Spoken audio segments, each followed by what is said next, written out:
दोस्तों कल यानी कि सोमवार को शाम में जो बम ब्लास्ट हुई है दिल्ली के लाल किला में, उसमें बताया जा रहा है कि उमर नबी और आमिर का कनेक्शन था। उमर नबी जो कि कार का मालिक था और जो समीर था वो कार चला के वो आ रहा था वहाँ पे जहाँ पे ब्लास्ट हुई है। वहाँ के जो सीसीटीवी फुटेज है वो बता रही है कि उस कार में जो ड्राइवर थे वो 3 घंटे तक कार से नहीं निकले। उसके बाद निकलने के 10 मिनट के बाद वो कार में जो अमोनियम नाइट्रेट की मात्रा थी उससे कार ब्लास्ट हुई है। और ये भी बताया जा रहा है, भी इन्वेस्टिगेशन चल रही है, उससे ये भी बताया जा रहा है कि अमोनियम नाइट्रेट और आरडीएक्स की मात्रा और पेट्रोलियम की मात्रा से कार ब्लास्ट हुई है। और उसमें 10 आदमी से ज़्यादा की मौत हो जाती है। 10 आदमी से ज़्यादा की मौत हुई और उसके जिस्म के टुकड़े टुकड़े 300-500 मीटर तक इतर बितर हो जाते हैं। और दिल्ली में लाल किला के पास अफरा तफरी का माहौल हो जाता है। हम बताना चाहते हैं कि दिल्ली के जो अगल बगल में एक प्राचीन मंदिर है और वहाँ पे सोमवार के दिन बहुत भीड़ होती है। और उसी दिल्ली के लाल किला से बगल होके बागेश्वर धाम के पीठाधीश्वर श्री धीरेन्द्र कृष्ण शास्त्री जी का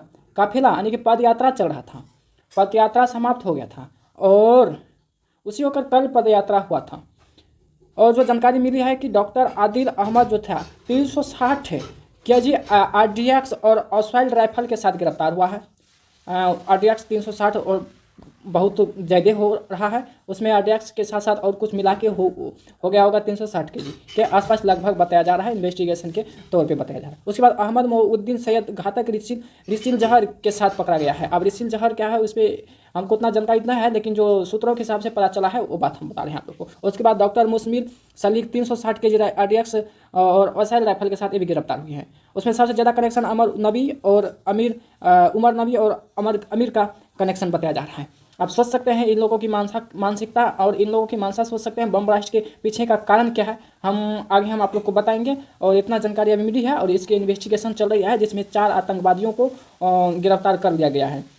और सोचने वाली तो बड़ बात ये है कि यहाँ पे सभी के सभी डॉक्टर और सब मिले हैं, पढ़े लिखे आदमी सब मिले हैं। समझ सकते हैं ये लोग जब पढ़ाई कर लेते हैं तो बम ब्लास्ट कर लेते हैं, जब अनपढ़ रहते हैं तो जनसंख्या विस्फोट हो जाता है। पढ़ लिख के बम विस्फोट और अनपढ़ होकर जनसंख्या विस्फोट, ये भारत में असुरक्षित का भावना पैदा कर रहा है ये लोग। और नाम से भी डेडिकेट कर सकते हैं ये लोग आतंकवादी हो सकता है। जो कहते हैं कि आतंकवादियों का कोई धर्म नहीं होता है, उनको जूता से मारने की आवश्यकता है दोस्तों। जी हाँ, तो अभी मेरे पास इतना जानकारी था। जैसे ही जानकारी मिलेगा हम आप लोग को नया अपडेट के साथ बताएंगे। जय हिंद।